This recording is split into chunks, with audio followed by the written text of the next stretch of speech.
उद्योजकांनी स्वतःच्या मनाला समजून घेतल्याशिवाय ना त्याला त्याच्या स्टेक होल्डर्सच्या मनांना समजताच येणार नाही. त्याने माझा जो ग्राहक आहे किंवा माझा जो स्टेक होल्डर आहे त्याच्या मनापासून करणं हे फार योग्य नाही आहे. त्याने स्वतःच्या मनापासून सुरुवात केली पाहिजे, तरच त्याला स्टेक होल्डरपर्यंत जाता येईल ना. अगदी अगदी अगदी. आणि काय होतं बऱ्याच वेळेला, सुरुवात मला माझ्या कस्टमरला जाणून घ्यायचं आहे अशी होते, पण जोपर्यंत मी स्वतःला जाणलेलं नाही तोपर्यंत माझं कस्टमरला जाणणं हे अपूर्ण आहे.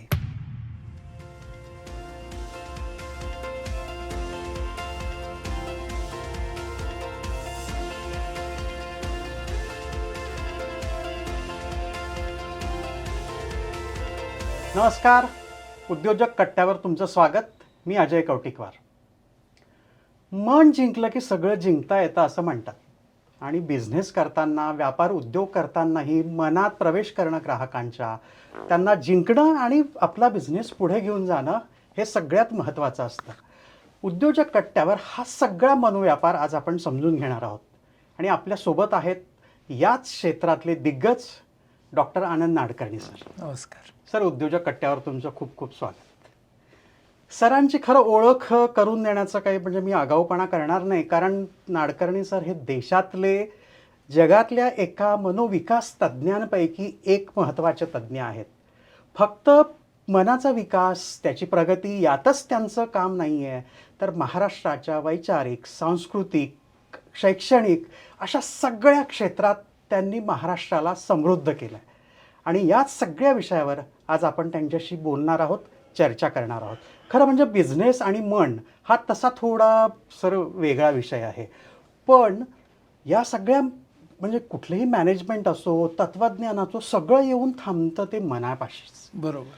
हे मन नेमकं प्रकरण काय आहे, कसं आहे आणि त्याच्याकडे बघायचं कसं? मन ह्या प्रकरणाकडे आपण जर वैज्ञानिक दृष्टीने बघायचं असं म्हटलं तर अगदी आपण एक सोपी व्याख्या मनाची आपल्या चर्चेसाठी घेऊ, कारण मनाच्या पण व्याख्या वेगवेगळ्या चष्म्यातून वेगवेगळ्या करता येतात. पण आपण अगदी सोपी घेऊ की विचार, भावना आणि वर्तन यांची गतिशील अशी उलाढाल म्हणजे मनोव्यापार. म्हणजे मन काय, तर विचार, भावना, वर्तन हे तीन पैलू ज्या वेळेला एकमेकांच्या बरोबर एका लयीमध्ये, एका गतीमध्ये काम करतात त्याला आपण म्हणतो की मानसिक दृष्टीने हा स्थिर आहे बरं का. पण कसं असतं की कधी कधी विचार खेचतात माणसाला वेगळ्या दिशेने, भावना म्हणते दुसऱ्याच दिशेने, आणि मग वर्तन गोंधळून जातं की त्याला काय करावं समजत नाही. असं जेव्हा होतं आणि ताणाताण चालू होते या तिघांच्यामध्ये, तेव्हा त्याला आपण काय म्हणतो, टेन्शन. त्याला आपण काय म्हणतो, डिस्ट्रेस, किंवा नेहमीच्या भाषेत आपण डिस हा शब्द काढतो, स्ट्रेस असा आपण शब्द वापरतो. आणि मग ही ताणाताण चालू असते मनाची, आणि मग मनाला तडा गेला म्हणजे विचार, भावना आणि वर्तन यांच्या समतोलाला तडा गेला तर त्याला म्हणतात आजार, त्याला म्हणतात विकार. त्यामुळे हे आपण लक्षात घेतलं की हा एक गतिशील असा आकृतिबंध आहे. आता जसा सर्वांचा आहे, सर्वांचं मन एका बाजूने एकच आहे, पण प्रत्येकाच्या मनामधल्या भावना, विचार ही खासियत आहे ना प्रत्येकाची. तर तुम्ही म्हणालात तसं ना, उद्योजक ह्याचं मन काही बाबतीमध्ये सगळ्यांसारखं असतं, म्हणजे सर्व सामान्य व्यक्तीसारखं, पण काही बाबतीमध्ये तो नक्की वेगळा असतो. म्हणून उद्योजकांनी स्वतःच्या मनाला समजून घेतल्याशिवाय ना त्याला त्याच्या स्टेक होल्डर्सच्या मनांना समजताच येणार नाही. म्हणजे सुरुवात ना त्याने माझा जो ग्राहक आहे किंवा माझा जो स्टेक होल्डर आहे त्याच्या मनापासून करणं हे फार योग्य नाही आहे. त्याने स्वतःच्या मनापासून सुरुवात केली पाहिजे, तरच त्याला स्टेक होल्डरपर्यंत जाता येईल ना. अगदी अगदी अगदी. आणि काय होतं बऱ्याच वेळेला, सुरुवात मला माझ्या कस्टमरला जाणून घ्यायचं आहे अशी होते. पण जोपर्यंत मी स्वतःला जाणलेलं नाही तोपर्यंत माझं कस्टमरला जाणणं हे अपूर्ण आहे.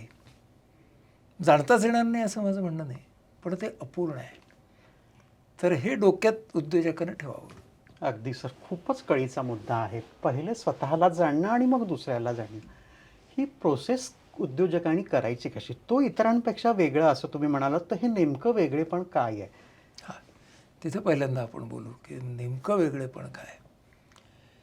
अब्राहम मॅस्लो नावाचे एक मोठे मानसशास्त्रज्ञ होते जगातले, गेल्या शतकामधले. तर त्यांनी असं सांगितलं की ज्या व्यक्तीला स्वतःला विकसित करायचं आहे त्याचं ध्येय हे it has to be beyond his or her skin, म्हणजे स्वतःच्या त्वचेच्या पलीकडचं उद्दिष्ट असलं पाहिजे. आणि मला वाटतं उद्योजक हा त्याच्यामध्ये बसतो की उद्योजकाचं उद्दिष्ट हे स्वतःच्या पार जाणारं असलं पाहिजे. कारण माझं छान चालावं, माझ्या कुटुंबाचं छान चालावं, हे स्वतःच्या परिघातलं उद्दिष्ट आहे ना. हे सगळेच जण करत सगळ्यांनाच असतात, मग सगळ्यांना आपण उद्योजक का नाही म्हणत. मग उद्योजकाचं मुळात उद्दिष्ट हे स्वतःपासून सुरू होणारं जरी असलं तरी ते इतरांपर्यंत पोचणारं आणि हळूहळू जगापर्यंत पोचणारं असलं पाहिजे. तर तो उद्योजक तो जर स्वयंकेंद्रित राहिला तर मग त्याला उद्योजक का बरं म्हणावं आम्ही? बरोबर. हां, तो स्वयंप्रेरित असावा पण स्वयंकेंद्रित नसावा. खूप महत्वाचं. म्हणजे पहिलं त्याचं उद्दिष्टच मुळात हे स्वतःच्या पलीकडचं असलं पाहिजे. मग आता स्वतःच्या पलीकडचं उद्दिष्ट कसं असलं पाहिजे उद्योजकाचं? तर त्याने पहिल्यांदा डोक्यात काय घेतलं पाहिजे की मी एक निर्मितीक्षम व्यक्ती आहे. आणि निर्मितीक्षम व्यक्ती ही वेगवेगळ्या माध्यमांच्या मधून निर्मिती करते. शेतकरी त्याच्या पिकाच्या माध्यमातून निर्मिती करतो, बरोबर आहे. गायक त्याच्या संगीताच्या माध्यमातून, एखादा चित्रकार त्याच्या चित्राच्या माध्यमातून, एखादा संशोधक त्याच्या ज्ञानशाखेच्या माध्यमातून तो निर्मिती करतो. तर जो उद्योग आहे ते माझ्या निर्मितीचं माध्यम आहे, नफ्याचं नाही. हा माध्यम निर्मितीचं माध्यम आहे. हे ज्याच्या लक्षात राहतं तो उद्योजक. म्हणजे मी नफ्याला कमी लेखतोय असं अजिबातच नाही. त्याने त्याची टॉप लाईन बॉटम लाईन जपावी, वाढवावी, सगळं करावं. पण उद्दिष्ट निर्मिती ही कशाची आहे? तर माझा उद्योग त्याच्यातून संपत्तीची निर्मिती करायची आहे, फक्त धनाची नाही. पुढचा प्रश्न येईल की धन आणि संपत्ती याच्यात फरक काय? तर धन म्हणजे चलन, धन म्हणजे देवाणघेवाणीसाठी वापरलं जातं ते माध्यम, ते चलन आहे. संपत्ती म्हणजे काय? संपत्ती म्हणजे आपण आपले सहकारी आहेत त्यांच्यासाठी, आपले ग्राहक आहेत त्यांच्यासाठी, समाज आणि देश आहे त्यांच्यासाठी जो वारसा ठेवून जातो ती संपत्ती. क्या बात. बरं, तो ना छोट्या प्रमाणात असेल, मोठ्या प्रमाणात असेल. JRD टाटनसारखा उद्योजक असेल तो खूप मोठा वारसा सोडेल. मग तो वारसा ना त्या उद्योग समूहामधल्या सिस्टीम्समधनं दिसेल, व्यवस्थेमधून दिसेल. तो वारसा माणसांमधून दिसेल. तो वारसा उद्योजकता आणि जीवनमूल्य ह्यांच्या संयोगामधनं दिसेल. म्हणून उद्योजकानं वारसा तयार करायचा, ती संपत्ती आहे. त्यानं जे ज्ञान निर्माण केलेलं असेल त्याच्यावरती पुढचे अनेक जण, अनेक पिढ्यासुद्धा हे त्या ज्ञानाचा आश्रय घेतील, त्याच्या शहाणपणाचा आश्रय घेतील. म्हणूनच बघ ना, आपल्या संस्कृतीमध्ये धनाची देवता कुबेर आहे, संपत्तीची देवता लक्ष्मी आहे, हम्म. आणि ज्ञानाची आणि बुद्धीची संपत्ती सरस्वतीकडे आहे. म्हणजेच असं की आपल्या सगळ्या संस्कृतीमध्ये ना, आपला गणपती आहे ना, तो एका बाजूने बुद्धीचा देव आहे, देव आहे. पण दुसऱ्या बाजूनं तो कलेचाही देव आहे. बरोबर. म्हणजे आपण एकसुरीपणे पाहत नाही. मग उद्योजकाने तरी स्वतःकडे एकसुरी पद्धतीने का बरं पाहावं? म्हणून मला ना, म्हणजे मला व्यापारी असं म्हणताना, ट्रेडर कोणाला कमी लेखायचं नाही, पण व्यापार करणाऱ्याचा भर जास्त नफा तोट्यावरती असतो. उद्योजकाचा वारसा निर्माण करण्यावरती असावा. कारण उद या धातूचा अर्थच आहे वरती जाणं, आणि जो योग म्हणजे इंटिग्रेशन, वर नेणारं इंटिग्रेशन म्हणजे उद्योग. उद्योग ते जो करतो तो उद्योजक, बरोबर. मग आता वर नेणारं म्हणजे काय? तर मी पासून आम्हीकडे आणि आम्हीपासून आपणकडे नेणारा जो योग, तो उद्योग. म्हणजे उद्या माझा एखादा ब्रँड त्या वस्तू बरोबर जोडला गेला, सर्वांचा झाला, हम्म. आणि तो टिकला राहिला. अशा अनेक ब्रँड आहेत ना, की आपण त्यांना आता सामान्य नाम म्हणून वापरतो. बरोबर. म्हणजे तो सर्वांचा झाला. म्हणजे हे आपण जेव्हा लक्षात, आपल्या डोक्यात येतं ना, की स्टीलचं कपाट दिसलं की गोदरेजचं कपाट, आपल्या लक्षातच येतं. म्हणजे गोदरेजांनी त्यांचा उद्योग हा me to we to all. हम्म. आता त्याचा परीघ वेगळा वेगळा असेल. अगदीच. कोणाचा जागतिक असेल, कोणाचा राष्ट्रीय, आंतरराष्ट्रीय, राष्ट्रीय असेल, लोकल पण. आणि कोणाचं ना त्याच गावातला असेल. असू दे ना. म्हणजे माझा समजा एक वडापाववाला आहे आमच्या ठाण्यामध्ये असा, की जो आमच्या ठाण्यापुरता ब्रँड आहे. पिढ्यानपिढ्या त्याच्याकडे खात आहेत, बरोबर. म्हणजे ती चवच लावली आहे त्यानं गावाला. आपल्या गोखले रोडवरचा गजानन वडापाव म्हणा किंवा इतरही तर वडापाव. असे सगळे. त्यामुळे त्याचं स्केल महत्त्वाचं नाही, त्याचा दर्जा महत्त्वाचा आहे, आणि त्या दर्जाच्या बरोबर तो सर्वांचा आहे.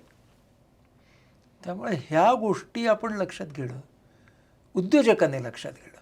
बरं, आता ना सगळेच उद्योजक ना हे असे काय फार प्रतिभावान, गिफ्टेड असे जन्माला येतील असं नाही. काही जण येतील, बरोबर. पण उद्योजकता वाढवणं हा आपल्या डेव्हलपमेंटचाच भाग आहे. म्हणजे माझा उद्योग हा एका बाजूने मला अधिक चांगला माणूस करण्याचं माध्यम आहे, क्या जे मला मीकडून वीकडे, वीकडून ऑलकडे नेते. हा विचार उद्योजकाने टॉपलाईन बॉटमलाईनच्या बरोबरीनं केला पाहिजे. मग त्याचं रूपांतर आपोआपच इंटरेस्ट ऑफ शेअर होल्डर्सकडून इंटरेस्ट ऑफ स्टेक होल्डर्सकडे जाईल, आणि मग ते स्टेक होल्डर्स त्याचे ग्राहक असे न होता ग्राहक तिथून माणुसकी आणि माणूस इथपर्यंत पण जाईल की. म्हणून उद्योजकाने हे आपलं स्पेशल स्थान ओळखणं, आणि त्यासाठी शास्त्रशुद्ध ज्ञान घेणं हा पुढचा फार महत्त्वाचा मुद्दा आहे. सगळे उद्योजक फायनान्सेसचं खूप छान ट्रेनिंग घेतात, मॅनेजमेंटचं ट्रेनिंग घेतात, वेगवेगळ्या तऱ्हेचे कोर्सेस करतात. भावनांचं सायन्स शिकलेले उद्योजक दाखवा. खूपच महत्त्वाचा मुद्दा आहे हा. विचार करायचं शास्त्र आहे आज. म्हणजे मी आज अनेक कॉर्पोरेट्समध्ये थिंकिंग स्किल्सचे वर्कशॉप्स घेतो. म्हणजे शास्त्राकडे आज थिंकिंग स्किल्स आहेत, इमोशनल स्किल्स आहेत. ह्याला महत्त्व देत नाहीत लोक. ते फार काय म्हणतात, आम्ही ना योगा मेडिटेशन करतो. म्हणजे ते जरूर करा, माझं त्याला अजिबात ऑब्जेक्शन नाही, पण तुम्ही सायन्स ऑफ इमोशन्स कधी शिकणार? तुम्ही सायन्स ऑफ थिंकिंग कधी शिकणार? का तुम्ही सगळं फक्त वैयक्तिक अनुभवावरती सोडणार 21व्या शतकातल्या ग्लोबलाइज जगामध्ये आणि युगामध्ये? 4% टोणपे खाल्ले की समजतं, नाही समजत सगळ्यांना. त्याच चुका करणारे उद्योजक किती दाखवू तुम्हाला? कारण तो माणूस आहे हो. त्याला जोपर्यंत ज्ञान मिळत नाही तोपर्यंत तो चूक करणार. मग आपण मॅनेजमेंटचे कोर्सेस, हे फायनान्सचे कोर्सेस, अमुक ढमुक सगळे कोर्सेस उद्योजक करतात. मनाचे कोर्सेस किंवा त्याचा अभ्यास हा मी करणार आहे, तो मी शास्त्रशुद्ध पद्धतीने करणार आहे, असा विचार असणारे उद्योजक किती असतात. त्यामुळे हे या तऱ्हेची बीज रुजवणं उद्योजकांच्या मध्ये ही अतिशय महत्त्वाची गोष्ट मला वाटते. गेले 4 वर्ष नाशिकमध्ये आम्ही लघु उद्योग भारती नावाची संस्था आहे, त्यांच्यासोबत या तऱ्हेचा एक वर्ग मी चालवतो, वर्षाचा मेंटॉरिंग प्रोग्रॅम उद्योजकांसाठी. तर आम्ही त्याला बॅच पण म्हणत नाही, आम्ही त्याला सीझन म्हणतो. कारण तरुण मुलं आहेत, ते सीझन 1, सीझन 2, सीझन 4. तर आमचा आता 4था सीझन चालू आहे. अशी 32 मंडळी त्याच्यामध्ये आहेत, लघु आणि मध्यम स्वरूपाच्या उद्योगातली. काही मोठ्या उद्योगामधले पण त्यांचे युनिट लीडर्स आहेत, फंक्शनल लीडर्स आहेत, असे काही आहेत. तर ह्यांना आपण शास्त्रशुद्ध पद्धतीने शिकवू शकतो. आज मनोविज्ञान हे त्या पद्धतीचं काम करतं आहे. म्हणजे अनेक वेळेला असं होतं की आम्ही जेव्हा काम करतो त्यातला एक भाग हा प्रशिक्षणाचा आहे, दुसरा भाग हा उद्योजकाच्या वैयक्तिक संवर्धनाचा म्हणजे इंडिव्हिज्युअल मेंटॉरिंगचा आहे, आणि तिसरा भाग जो आहे तो आम्ही मानसशास्त्रीय चाचण्या या कॉर्पोरेट जगासाठी वेगळ्या करतो. तर आता हेही लोकांना ठाऊक नसतं खूप. एका इंजिनिअरिंग कंपनीच्या मध्ये आत्ता आम्ही सक्सेशन प्लॅनिंगसाठीचं सायकोमेट्रिक असेसमेंट केलं, आणि ते जेव्हा आम्ही आता तंत्रज्ञानाचा वापर करून आपल्याला या जागतिक दर्जाच्या चाचण्या करता येतात, पण त्यावरती चर्चा करण्यासाठी जे लागतात ते आपल्याला, जसं तुम्हाला लेटेस्ट मशीन काय 2 मिनिटात एखादी रक्ताची चाचणी देईल करून, पण तिचा अर्थ कसा लावायचा हे त्या क्षेत्रामधला माणूस सांगू शकतो. तर ते काम आम्ही या सगळ्यांच्या बरोबर बसून करतो. मग जेव्हा एखाद्याबरोबरचं सेशन असतं, आता ते आपण रेकॉर्ड करतो, ते डॉक्युमेंट करतो. त्याच्यातून जे आजचं नेतृत्व आहे त्याला कळतं की याच्यावरती चर्चा केल्यावरती हा माणूस इथे या चाचणीमध्ये त्यानं काय काय केलं आहे, कसं केलं आहे. याचा अर्थ त्यांचे जे होरे असतात, म्हणजे आता एस्टॅब्लिश मॅनेजमेंट आहे, त्यांना सक्सेसर प्लॅनिंग करायचं, ते आपण चॅलेंज नाही करत. आपण काय म्हणतो, तुमचं ज्ञान, तुमचं शहाणपण अधिक विज्ञान. म्हणजेच काय, तुमचा तो निर्णय हा अधिक सर्व बाजूंनी होऊ दे, अनेक बाजूंनी विचार केलेला होऊ दे. आता हे जे आज मनोविज्ञानाचं कॉन्ट्रीब्युशन आहे, हे अनेकांना ठाऊकच नसतं की वेगवेगळ्या स्टेजेसवरती सायकोमेट्रिक असेसमेंट काय करू शकतं त्या कंपनीच्या. कारण आता अशा अनेक कंपन्या आहेत ज्यांच्याबरोबर मी 18 वर्ष, 20 वर्ष, 25 वर्ष काम करतो आहे. तर त्यामध्ये मग हळूहळू ते जेव्हा झिरपतं त्यावेळेला मग आपल्याला मनोविज्ञान हे त्या उद्योजकाला किती लेव्हल्सला काम करू शकतं, मदत करू शकतं हे कळतं.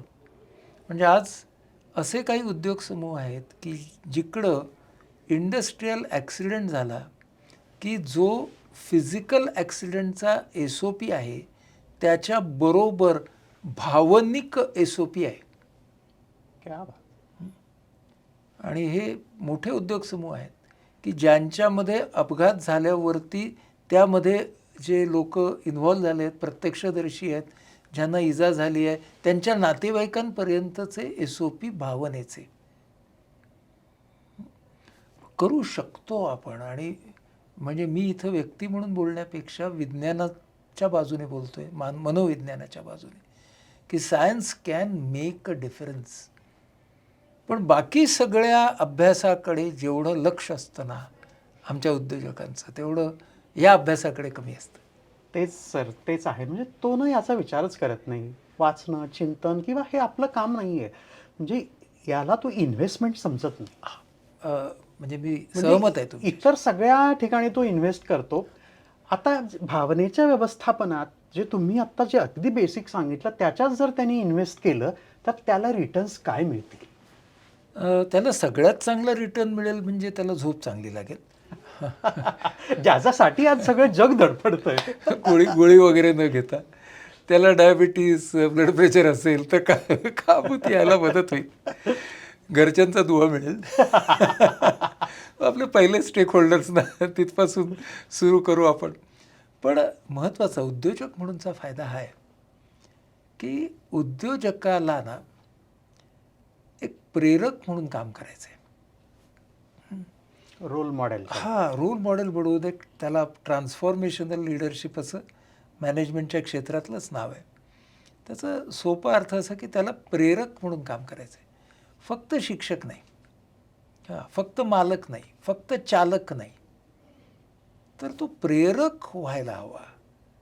आणि त्या प्रेरक होण्याकडची त्याची वाटचाल ही या तऱ्हेच्या ज्ञानातून होऊ शकते. आणि जसा टर्नओव्हर महत्त्वाचा आहे तसा वारसा निर्माण करण्यासाठी प्रेरकता महत्त्वाची नाही का? म्हणजे आपण छत्रपती शिवाजी महाराजांचं उदाहरण घेतो की महाराजांचा मृत्यू झाल्यानंतर पुढची 27 वर्ष मराठ्यांचं जे स्वातंत्र्य युद्ध झालं त्याचे प्रेरक महाराज होते. ते एका बाजूने भावनिक पातळीवरती होते, पण दुसऱ्या बाजूने व्यवस्थेच्या पातळीवरती पण होते की नाही. आणि अजूनही आपण तोच वारसा त्यांची उदाहरणं घेतो. बरोबर. म्हणजेच काय की आपल्या आपल्या परिघामध्ये प्रेरक होण्यासाठी त्याचा फायदा आहे. म्हणजे इंडिव्हिज्युअल वैयक्तिक आरोग्यापासून ते सर्व त्याच्या संघाच्या आरोग्यापर्यंत तुम्ही आत्ता म्हणालेत तसं की तो रोल मॉडेल आहे. त्याची जीवनशैली जी आहे ती जीवनशैली ही इतर जण त्याचं अनुकरण करणार. म्हणून ही एक त्या उद्योजकामध्ये जाणीव असणं ना की माझा विकास हा फक्त माझा विकास नाही आहे. आता तो माझ्या माध्यमातून इतरांचाही विकास आहे. कारण शेवटी तो मी, आम्ही, आपण ह्याच्यासाठी मी या जगात आहे हे त्याने लक्षात घेणं ही गोष्ट महत्त्वाची ठरेल. सर, खूपच महत्त्वाचा मुद्दा आहे. आता मी तो प्रश्न तुम्हाला शेवटी विचारणार होतो, पण आता विषय निघालाच म्हणून आपण त्याची IPH बद्दलची. तुम्ही जी संस्था तयार केली मनोविकासाच्या मध्ये, मनावर उपचारामध्ये आणि त्याचं संवर्धन करण्यामध्ये, आणि आपण आता याच अँगलनी चर्चा करूया की उद्योजकतेसाठी तुम्ही खूप कॉर्पोरेट्सबरोबर देशातल्या काम करता आघाडीच्या. आता तुम्ही जे भावनाचं व्यवस्थापन म्हणालात ते व्यवस्थापन करायचं कसं? IPH बद्दल तुम्ही सांगा. किती मोठ्या प्रमाणात IPH काम करतं, हे व्यवस्थापन करायचं कसं, आणि हे करत असतानाचे तुमचे अनुभव काय? एक काय आहे ना की जे आपले इतर सर्व उद्योजक आहेत, उद्योग आहेत त्याच्यापेक्षा आमचा उद्योग किंवा आमच्यासारख्या सेवाभावी संस्थांचा उद्योग हा वेगळा कसा? तर सामाजिक उद्योजक कोण? की ज्याला समाजाची धारणा बदलायची असते. तो म्हणजेच काय की त्याचा वारसा काय आहे, त्याचं एक लॉंग टर्म गोल काय आहे, धारणा बदलणं.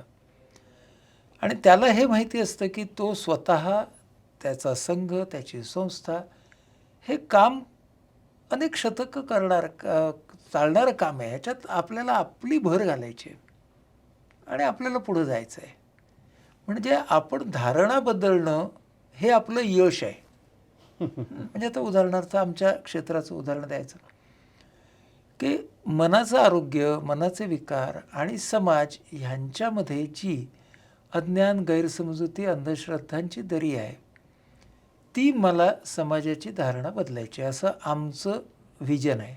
सुदृढ मन सर्वांसाठी. मग आता त्यासाठी आम्हाला प्रयत्न करायचे आहेत आणि त्यासाठी आम्हाला लागणारे पैसे हे माध्यम आहे, पण त्याच्याबरोबर आम्हाला समाजाचं गुडविल हवं आहे, सद्भावना हवी आहे आणि समाजाचं पार्टिसिपेशन पण हवं आहे. हा सगळा पट असल्यामुळे ना याच्यामध्ये सहभागी संघाचे आर्थिक हितसंबंध हे तुलनेने कमी असतात किंवा असावेत. इथं थोडासा ज्याला आपण रूढ कॉर्पोरेट म्हणतो आणि सामाजिक उद्योजक ह्याच्यात फरक आहे आणि तो फरक राहिला पाहिजे. कारण नाहीतर मग तिथे जर आर्थिक हितसंबंध खूप जास्त प्रमाणात आले तर मग त्याच्यातली धारणा आणि त्यातला बदल हा भाग पाठी पडणं हे आवश्यक आहे, हे आपोआप अपरिहार्य होतं. म्हणून ते नको व्हायला. म्हणून सामाजिक उद्योजक म्हणून संस्था चालवताना आपल्याला नेहमी म्हणजे आमच्यासारख्या लोकांना काम करावं लागतं ना, ते स्वयंस्फूर्ती कशी वाढेल आणि टिकेल ह्याच्यावरती. सर पण या सगळ्यांना पैशाचं तर म्हणजे नफा त्याच्यात कितपत हे असतो? नफा हाच असतो, समाजाची धारणा बदलली का, हा नफा आहे माझा. ती बदलली नाही तर तो माझा तोटा आहे. म्हणून हे गणित पैशाच्या नफ्या तोट्यात नाही हे कळणं फक्त त्या उद्योजकाला नाही, त्याच्या अख्ख्या टीमला कळलं. याचा अर्थ आपण त्याच्यामध्ये आपल्या सहकाऱ्यांचे आर्थिक हितसंबंध जपू नयेत असं नाही, पण त्या आर्थिक संबंधांना किती प्राधान्य द्यायचं हे उद्योजकालाही आणि त्याच्या प्रयोगामध्ये सहभागी असलेल्या सर्वांनाही कळणं महत्त्वाचं असतं.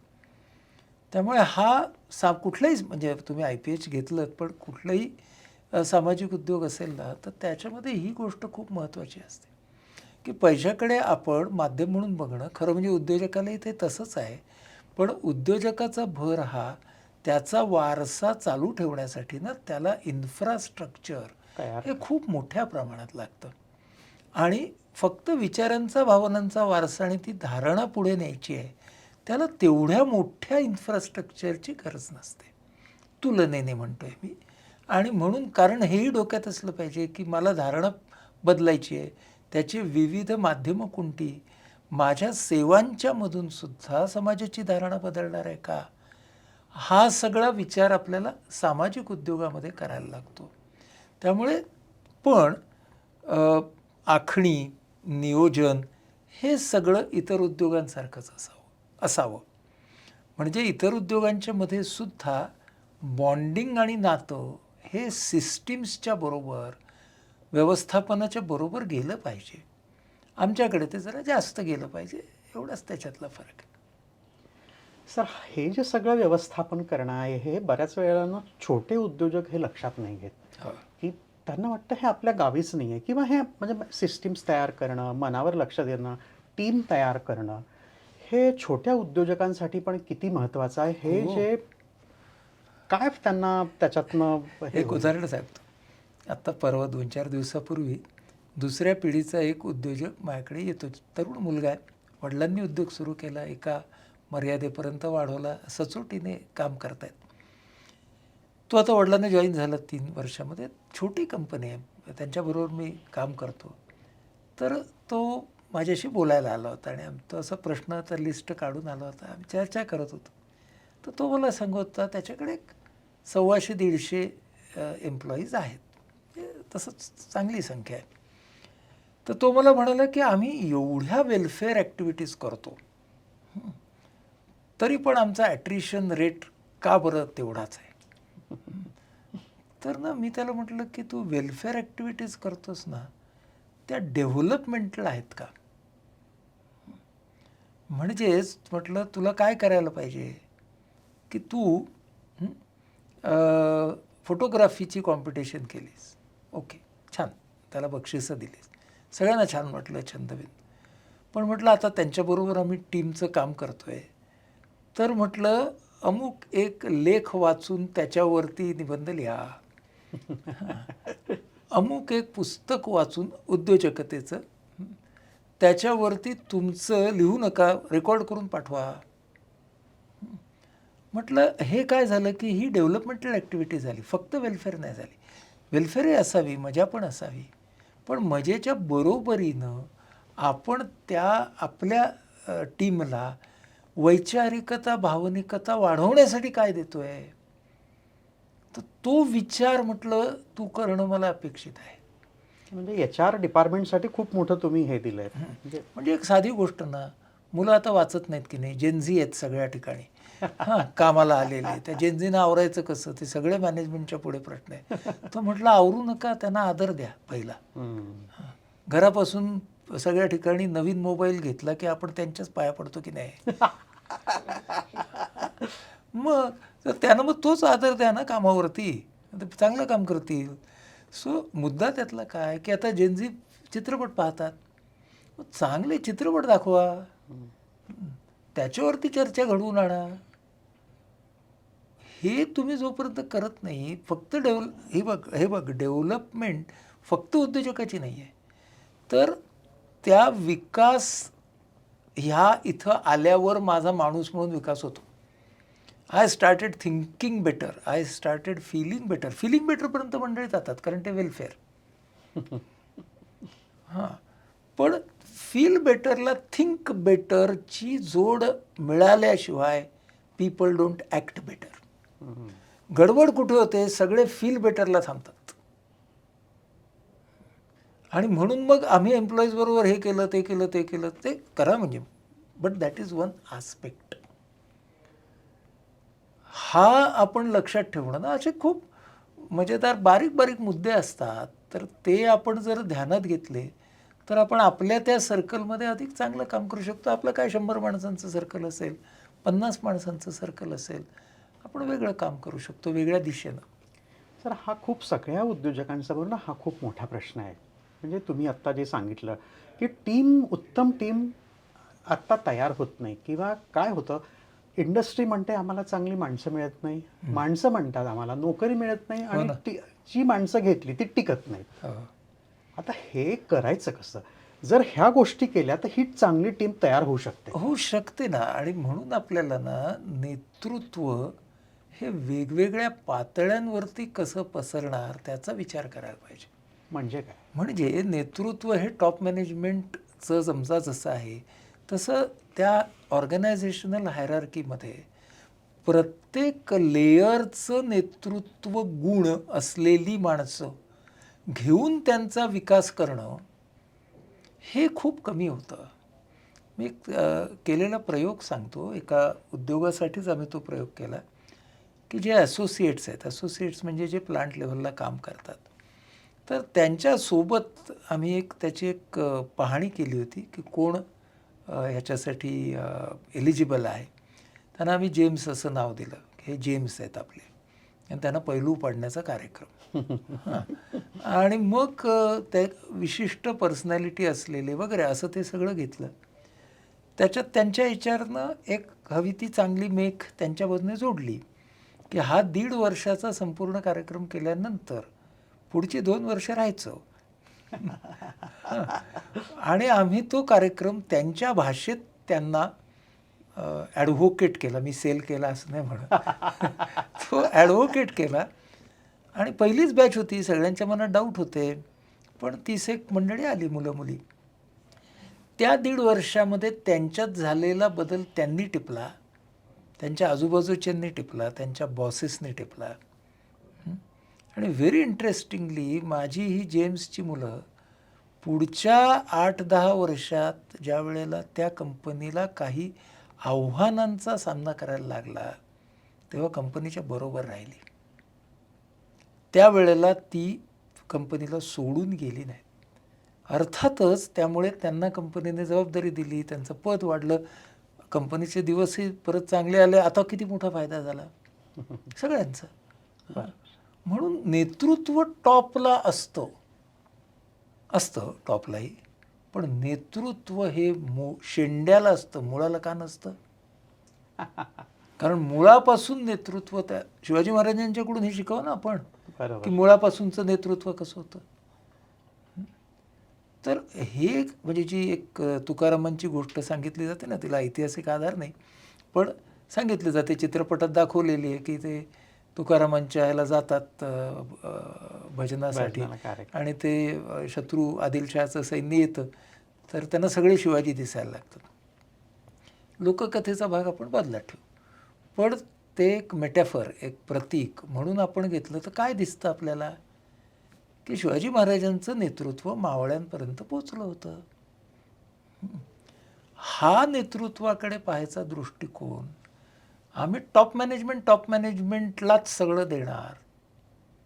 मग तुम्ही मॅनेजमेंटच्या प्रत्येक लेअरवरची मंडळी हेरणार कधी आणि कशी? बरं, त्यांना मग तुम्हाला ते डेव्हलपमेंटचे इनपुट दिले पाहिजेत. मग त्याच्यातले तरीही काही सोडून जातील, पण जे राहतील ते तुम्हाला कठीण समयी कामाला येतील. असा विचार नेतृत्वाचा करणं ना फार महत्त्वाची गोष्ट आहे. सर, तुम्ही भावनांचं व्यवस्थापन सांगितलं कसं करायचं आणि किती महत्त्वाचं आहे. पण आता जी एक चर्चा होते ना, स्ट्रेस मॅनेजमेंट, हे स्पर्धेचं जुग, मग भावनांचं व्यवस्थापन तेच आणि आहे. ताणात स्ट्रेस म्हणजे काय? स्ट्रेस म्हणजे भावनाच. म्हणून तेच तर मी तुम्हाला सांगतो, आपण काय करतो, आपण सायन्स न शिकता वेगवेगळ्या टर्मिनॉलॉजी एकाच गोष्टीसाठी खूप सारं वापरतो आणि गोंधळ. आणि गोंधळ तयार करतो. हां, म्हणजे आता आम्ही सायकेट्रिस्ट लोकांना, आम्हाला जर उद्योगाकडून निमंत्रण आलीत, स्ट्रेस मॅनेजमेंट घ्या, गोंडसही शब्द आहेत. हां, तर तसं नाही आहे. म्हणजेच काय, की आपल्याला ती एक फांदी आहे झाडाची. पण आपल्याला झाड शिकायचं आहे. पण हाही दृष्टिकोन नसतो उद्योजकांकडे. त्यांना फांद्यावरती काम करून टिकमार्क करायचं असतं कुठल्या तरी एका ॲक्रेडिटेशनसाठी. मार्क्सवादी सगळे. म्हणजे त्यामुळे आपल्याला आपल्या ऑर्गनायझेशनचा विचार कसा करायचा आहे. सुदैवाने आत्ताच्या घडीला म्हणजे मी आणि माझे IPH मधले सहकारी ह्या व्हर्टिकलवरती, कॉर्पोरेट व्हर्टिकलवरती जे काम करतो, ते आम्ही सुदैवाने खूप खोलात असलेलंच काम करतो. म्हणजे आता आमच्याकडे एक कार्यक्रम घ्यायला या, मी नाही म्हणतो. कारण मला 5 वर्ष, 10 वर्ष, 15 वर्ष, 20 वर्ष काम जेवढं करता येईल तेवढंच करायचं. त्यामुळे आमच्याकडे येऊन जरा मोटिवेट करा आमच्या लोकांना, असं जे मला बोलवतात, तर तिथे मी जात नाही.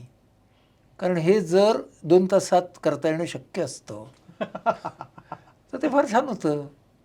हां, तर म्हणून अच्छा, असे कार्यक्रम नैमित्तिक करावेत का? हो, करावेत. निदान काय, साखरेची चव कळते, दॅट इज ओके. पण मला उद्योजक म्हणून माझ्या लोकांच्या बरोबर काय करायचे? फळं चांगली यायची असेल तर मशागत आणि सिंचन हे सगळं सिंचन आपल्याला करायला लागणार. सर, तुम्ही गोदरेजपासनं ते LNT पर्यंत खूप मोठ्या कंपन्यांसोबत काम केलं आणि तुम्ही असं म्हणालात की अनेक वर्ष काम केलं. हा तुमचा अनुभव कसा होता? त्यातनं काय म्हणजे सगळ्यांना खूप काही शिकायला मिळेल. हो, सगळ्यात महत्त्वाचं म्हणजे मी फार शिकलो. मी स्वतः मनोविज्ञानातला माणूस म्हणूनही शिकलो, नुसता माणूस म्हणूनही शिकलो. आणि सुदैवाने मला खूप अशी मंडळी मिळालीत की ज्यांचा मला सहवास मिळाला. NP गोदरेज, नवलशेठ गोदरेज यांचा सहवास मिळाला आणि त्यांच्याबरोबर गप्पा मारता आल्या गोदरेजमध्ये काम करत असताना. आमचे इंडोको रेमेडीजचे सुरेश कारे, तर त्यांच्याबरोबर त्यांच्या सहवासातून त्यांच्याकडून खूप शिकायला मिळालं. आमचा विलास शिंदे, माझा मित्र, सह्याद्री फार्म्सचा, तर त्याच्याकडून तर मी म्हणजे रोजच शिकतो आहे. आता त्यांच्यासोबत आम्ही काम करतो गेली 6-7 वर्ष. तर ही जी मला मंडळी मिळालीत, मित्र म्हणूनही मिळालीत, आणि हे ज्येष्ठ सगळे होते ते आपल्याला सल्लागार म्हणूनही मिळाले, हे माझं फार मोठं भाग्य आहे असं मी समजतो. की त्यामुळं आपल्याला ना ही सगळी माणसं विचार कसे करतात, ही सगळी माणसं त्यांच्या क्षेत्रातलं त्यांचं ना मोठेपण कसं पेलतात. उद्योजक 2 प्रकारचे असतात. काही जणांना त्यांचं मोठेपण पेलता येतं आणि काही जणांना नाही पेलता येतं. ते जसे सर्वार्थाने मोठे होत जातात तसं त्यांना मोठेपण पेलता येतच असं नाही. म्हणून त्या त्या क्षेत्रातला जो असामान्य माणूस असतो ना, तो त्याचं सामान्यपण कसं सांभाळतो हा माझ्या कुतूहलाचा आणि अभ्यासाचा विषय असतो. म्हणून उद्योगाच्या क्षेत्रात सुद्धा ज्यांनी खूप असामान्य काम केलं आहे त्यांचं सामान्यपण त्यांनी सांभाळताना बघणं हे मी शिकतो.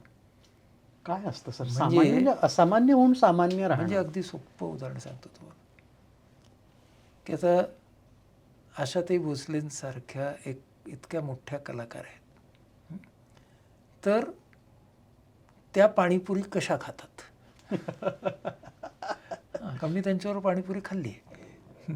तर मी तेव्हा काय बघत असतो की पाणीपुरी खाताना ते किती सहज असतात. ही सहजताच असते ना, की आपल्या संस्कृतमध्ये म्हणतात उपाधी. तर तुमच्या उपाधी तुम्ही स्वतःला किती चिकटवून घेतल्या आहेत आणि त्या सगळ्या तुमच्या उपाधी आहेत ते मातीचे कुले आहेत, ते पडणार आहेत खाली सुकल्यावर. हे लक्षात घेऊन तुम्ही काय करता? हा तर उद्योजकाला मी पाहत असतो की हा माणूस त्याच्या सत्तेकडे कसा पाहतोय आणि मी शिकत असतो त्यांच्याकडून की अरे काही जण त्या सत्तेकडे, त्याला आलेली सत्ता आहे तिच्याकडे पूर्ण साधन म्हणून बघतात. मग ह्या उद्योजकाकडून मी शिकतो. काही जण असतात ते त्यांच्या सहकाऱ्यांच्या जीवनामध्ये इतका सुंदर कॉन्ट्रीब्यूट करतात, त्यांच्याकडून मी शिकतो. बरं, हे सगळे काही ज्येष्ठ असायला पाहिजे तसं नाही आहे. त्याच्यातले अनेक जण माझ्यापेक्षा वयाने सुद्धा कमी असू शकतात. आणि मग मला असं वाटतं ना की या सगळ्यांनी त्यांच्या व्हिजनचा मला भाग बनवलं, हा माझा केवढा सन्मान आहे. अशी माझ्या मनात या सगळ्यांच्याबद्दल खूप कृतज्ञतेची भावना असते. आणि असं खूप मी त्यातून शिकत असतो. मी त्यांना किती शिकवत असतो हा भागच अलाहिदा आहे. पण म्हणजे तो महत्त्वाचा आहे, पण तो एक प्रोफेशनल भाग आहे म्हणा. पण मी त्यांच्याकडून शिकत असतो माणूस म्हणून. आणि असं मला शिकायची खूप संधी मिळाली. त्यामुळे ते मी सुदैवी समजतो त्या बाबतीत स्वतःला. तुम्ही जे सगळं सांगितलं ना, वारसा सोडणं आणि वारसा तयार करणं, तर या मंडळींनी हाच वारसा तयार केलाय. बरोबर. आणि मुख्य म्हणजे ना, त्या वारसा या गोष्टीवरती स्वतःचा जो मार्क त्यांचा आहे ना, तो वॉटरमार्क असला पाहिजे. तो शिक्का नसला पाहिजे. वॉटरमार्क कधी दिसतो? प्रकाशात आल्यावर दिसतो. पण तो वॉटरमार्क म्हणजे त्या नोटीची किंमत असते. तसा वारसा पाहिजे. सर, हाच सगळा प्रवास म्हणजे व्यापाराकडून उद्योगाकडे जाण्याचा आहे का? म्हणजे व्यापारी असणं आणि उद्योजक असणं? आणि काही नाही, 2 स्टेज आहेत. जे सगळे व्यापारी असतील ना, त्यांनी त्यातलं व्यापारीपण उद्योजकपणामध्ये मिसळायला माझी काहीच हरकत नाही आहे. त्यांनी फक्त व्यापारीपणात अडकून राहू नये एवढीच माझी इच्छा आहे. सर, दुसरा एक आपण सगळ्यात चर्चा केली की पैसा कमावणं. पैशाकडे कुठल्या पद्धतीने बघितलं पाहिजे? काय होतं ना, बऱ्याच वेळेला आपण सगळे पैशाच्या मागे धावत असतात आणि दुसऱ्या बाजूला म्हटलं जातं की तो काय श्रीमंत आहे. म्हणजे उद्योगपतीकडे पाहण्याचं ना, तो काय पैसेवाला आहे. ते पैसा मिळवणं म्हणजे काहीतरी पाप आहे किंवा हे आहे, अशी एक भावना आपल्या समाजात आहे. श्रीमंत आहे ना तो, श्रीमंत आहे म्हणजे त्यांनी काही पाप केलं का? आणि दुसरे सगळेच जण त्या पैशाच्या मागे धावत असतात. तर हे काय, म्हणजे याच्याकडे कसं बघितलं पाहिजे? ह्याच्याकडे म्हणजे जोडियाले धन उत्तम व्यवहार आहे. उदास विचारे वेच करी, हे खरं आहे. गांधीजींनी ज्या विश्वस्त वृत्तीचा उद्योजकाच्या बाबतीमध्ये उल्लेख केला ते पण खरं आहे की माझ्या माध्यमातून हा पैसा निर्माण झाला, तो माझ्या सगळ्या स्टेक होल्डर्सचा आहे, शेअर होल्डर्सचा आहे, हे भान उद्योजकाने ठेवणं आणि वैयक्तिक संपत्तीकडे सुद्धा एक माध्यम म्हणून पाहणं, ही गोष्ट खूप महत्त्वाची आहे. आणि शेवटी ते साधनच आहे हो. म्हणजे त्याला आपण साध्य मानायचं की नाही याचा त्याचा प्रश्न आहे, पण त्याला साध्य मानलं ना तुम्ही, तर मग तुमचा वारसासुद्धा ना बॅलन्स शीट पुरताच मर्यादित राहतो. हम्म. त्यामुळे त्याला साध्य मानायचं का साधन, हा मला वाटतं ज्याचा त्याचा प्रश्न आहे. विनोबांच्या एका वाक्यातून मी हररोज शिकतो, ते उच्चारताना सुद्धा ते असं आहे की विनोबा म्हणतात की पैशाची जीवनाची नौका पैशाच्या पाण्यावरून चालते, हे खरंच आहे. पण म्हणून काही कोणी त्या नावेमध्ये पाणी भरून ठेवत नाहीत. हम्म.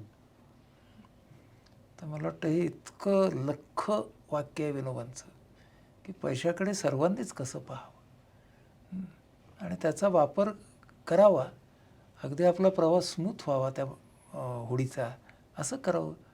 पण ते भरून ठेवलं तर काय होणार त्याचं. त्यामुळे हा एक पैशाच्या बाबतीतला भाग खूप महत्त्वाचा आहे.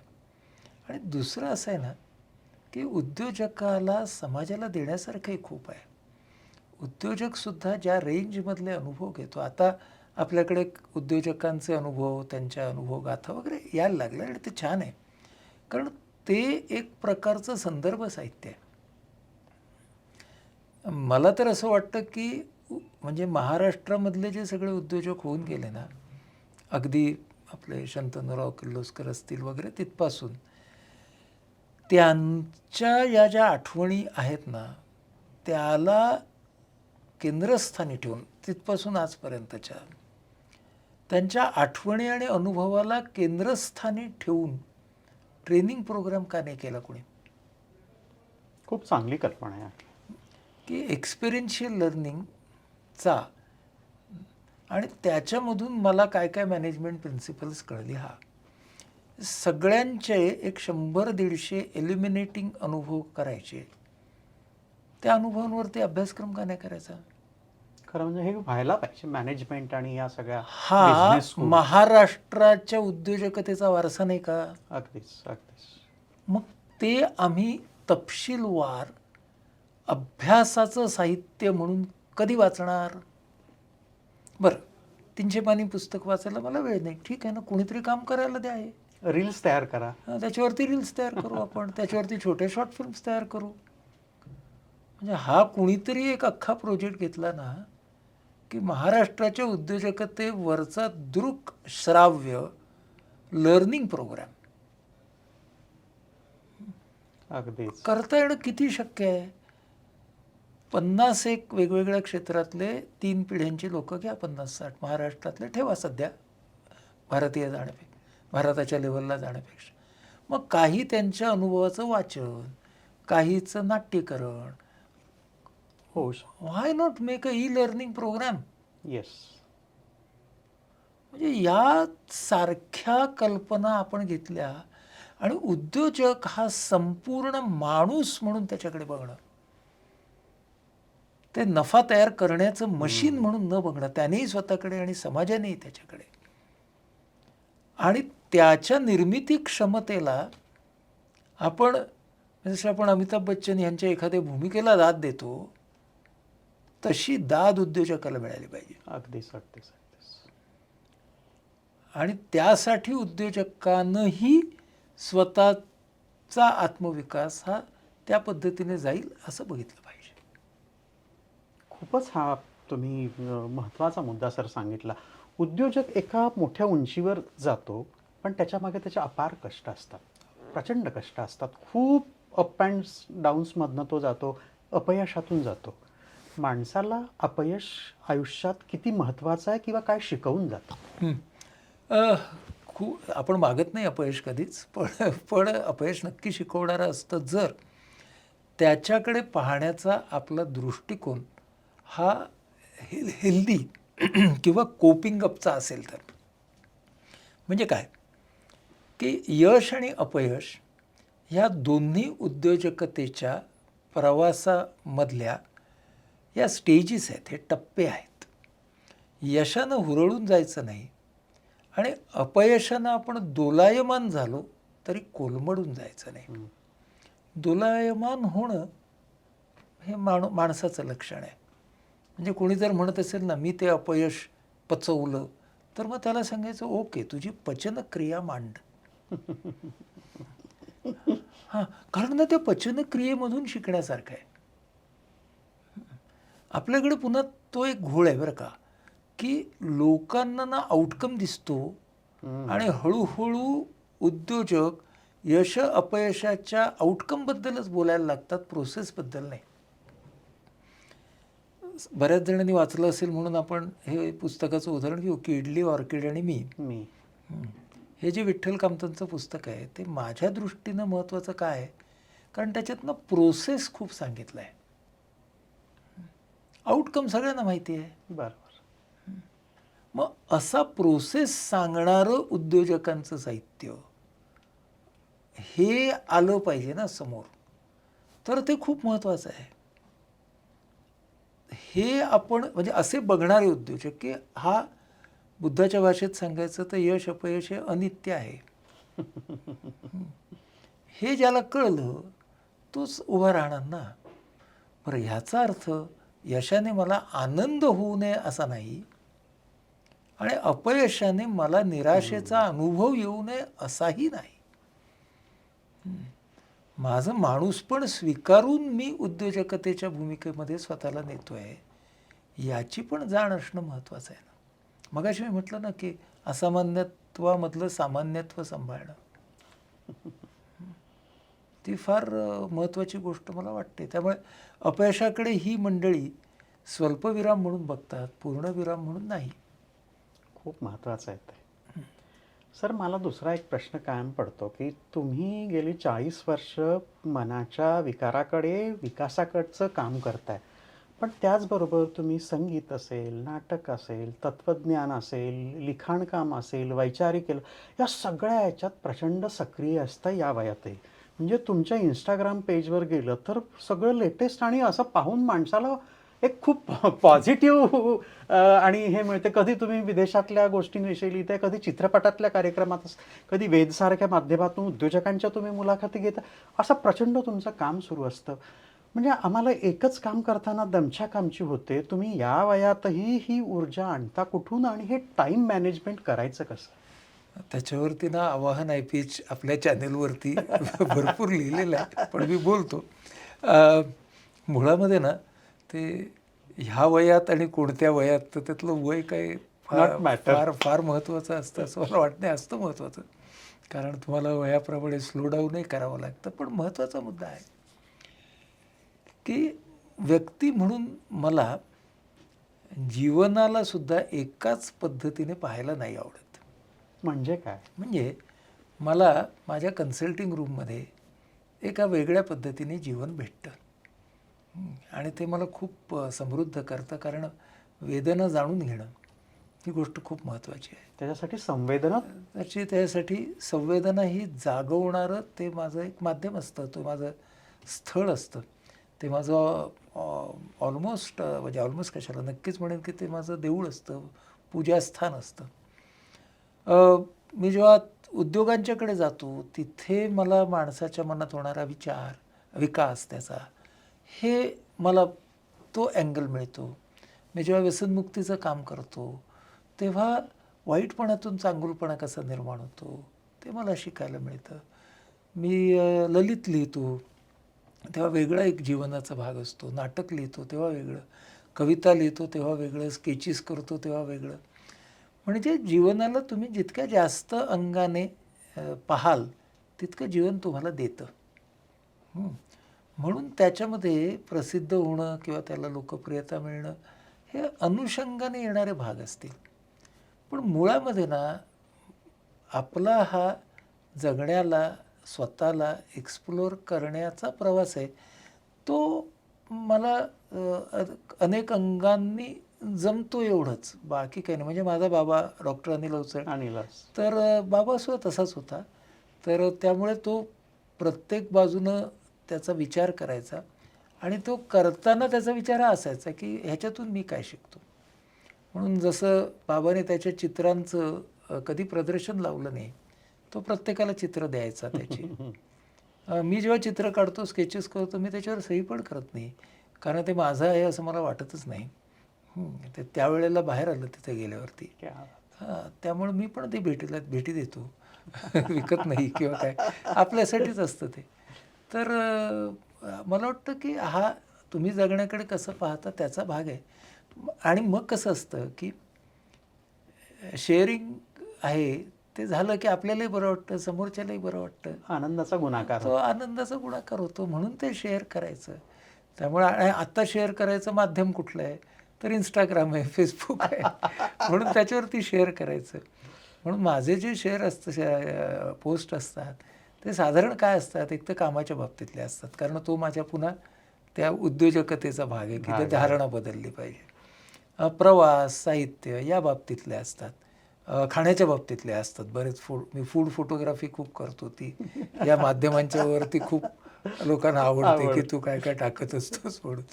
तर हा काही नाही, हा हे आहे, कॅलिडोस्कोप आहे जगण्याचा. त्याला जितकं फिरवाल तितकं वेगळं काहीतरी बाहेर येईल. आणि त्या तुमच्यानुसार लिहिण्यातनं बोलण्यातनं ना एक वॉर्मनेस आहे. म्हणजे माणूस जेव्हा कोणी वाचणारा असेल किंवा ऐकणारा असेल, तू खूप लवकर कनेक्ट होतो.